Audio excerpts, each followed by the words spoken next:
कारण राहुल गांधी हे लोकसभेतले विरोधी पक्ष नेते आहेत आणि वेगवेगळ्या मुद्द्यांवर राजकारण केलं जाते ही वस्तुस्थिती आहे. त्यांनी जी उदाहरणं पत्रकार परिषदेत दिली आहेत, ती एक कर्नाटक मधलं दिलंय.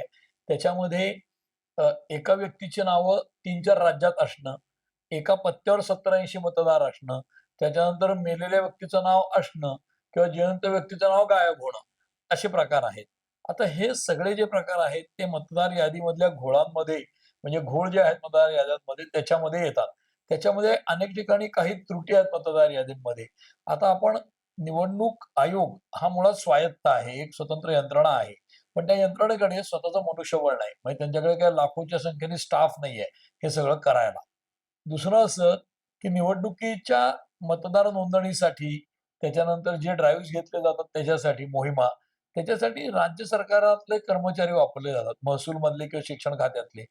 शिक्षकही वापरले जातात. तेच शिक्षण खात्यातले शिक्षक, त्याच्यानंतर अंगणवाडी सेविका किंवा रेव्हेन्यू मधले लोकं, ह्या लोकांचा वापर करून मतदार याद्या अपडेट केल्या जातात. म्हणजे घरोघरी जाऊन जी नोंदणी करावी लागते, या सगळ्या गोष्टी या सगळ्या राज्य सरकारच्या स्टाफच्या मार्फत केल्या जातात. कारण निवडणूक आयोगाकडे मतदारांच्या नोंदणीसाठी किंवा या सगळ्या कामांसाठी स्वतंत्र स्टाफ नाही मोठ्या प्रमाणावर. म्हणजे आपल्याला माहिती आहे की कुठल्याही स्थानिक निवडणुकीमध्ये सुद्धा तिथला रिटर्निंग ऑफिसर किंवा निवडणूक निर्णय अधिकारी किंवा निर्वाचन अधिकारी हा तिथला कलेक्टर किंवा तहसीलदार किंवा खालच्या पातळीवर असे असतात.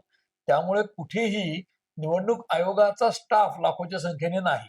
त्यामुळे हे जे सगळे घोळ आहेत, हे जसजसं टेक्नॉलॉजी अपडेट करणं होईल, टेक्नॉलॉजीचा प्रभावी वापर होईल, तसतसे हे घोळ कमी होतील हा एक भाग.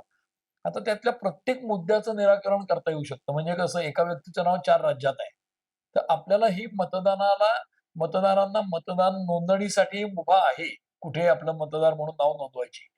परंतु परंतु कुठेतरी त्यात बदल करायची गरज आहे, की पर्मनंट ॲड्रेस जो असेल, कारण मी नोकरीसाठी मुंबईत आलो, मुंबईतनं मी कानपूरला गेलो, कानपूरहून रांचीला गेलो, तर माझं नाव 4ही ठिकाणी मतदार यादीत असणं हे योग्य नाहीये.